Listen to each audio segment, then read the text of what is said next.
everybody, here at the Milwaukee Media event, and I'm with JJ. We're talking about the Nitrus multi-tool blade. So this is an extension from their Wrecker and their Torch Sawzall blades.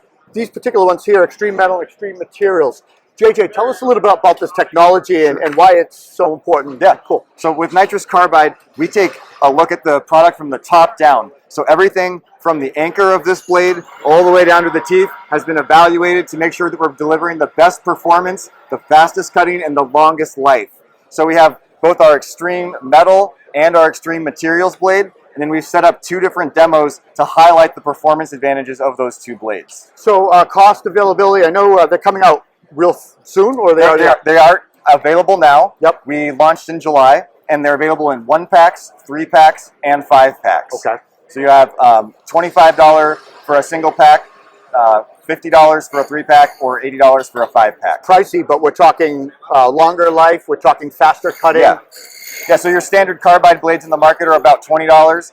So you're paying a $5 premium, but you're getting twice the life. There's also a story here. I didn't mean to cut you off. There's also a story here about life of multi-tool blades, and I've seen guys just wheel their blades, or they just push straight in, and they're wearing the first like quarter-inch, right? I mean, they don't put any movement into it. They're not considering the speed for the material they're cutting. Yes. They're not using the right blade for the material they're cutting.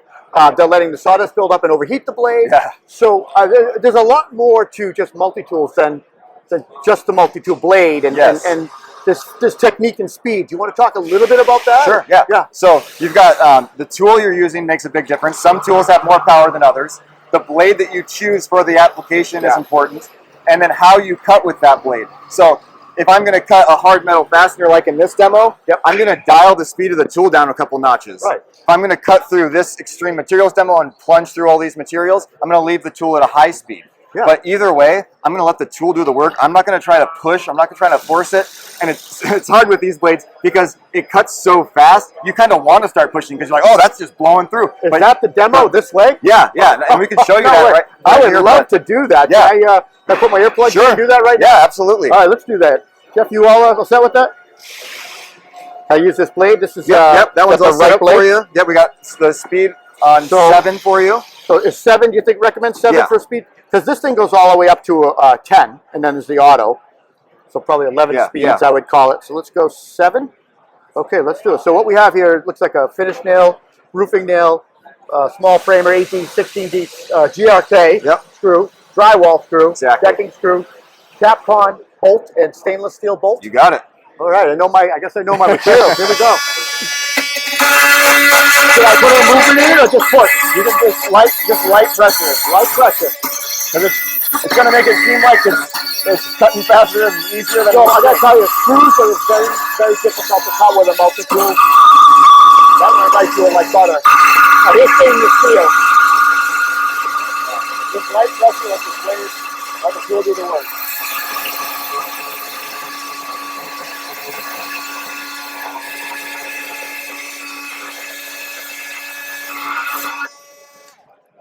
Wow, should I put my tongue on that?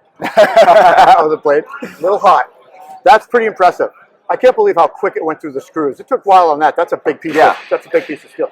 But the screws are really hard to cut. Yes, they are. I remember when this. I'm sorry. I remember when this first came out. The new multi-tool came out, and we were using. It must have been just your carbide blades, and they were pretty good with screws. Yeah. This blows that away. Yes, it does. You were going to say something about the... Well, I was just saying, it blows through those, and it's so easy to start to push harder because it's cutting so fast. But a little bit of patience on those harder fasteners and those bigger fasteners is going to extend the life of your blade, and it's going to be worth your time. That goes back to that story of, the right pressure, the right blade, the right material, the right speed. Exactly. And just letting, a lot of times, just letting the tool work. I see a lot of people, even at this event, they just push way too hard. You can hear the tool. I can bog almost any tool I want down, right? You can hear the tool starting to bog. That's when you got to back that pressure up. Let the blade, the accessory, whatever you're using, do the work. Because we all know, power tools are just an expensive accessory holder. Yep. Hey, man. Hey, thank you so much. Yeah, thanks a lot for stopping by.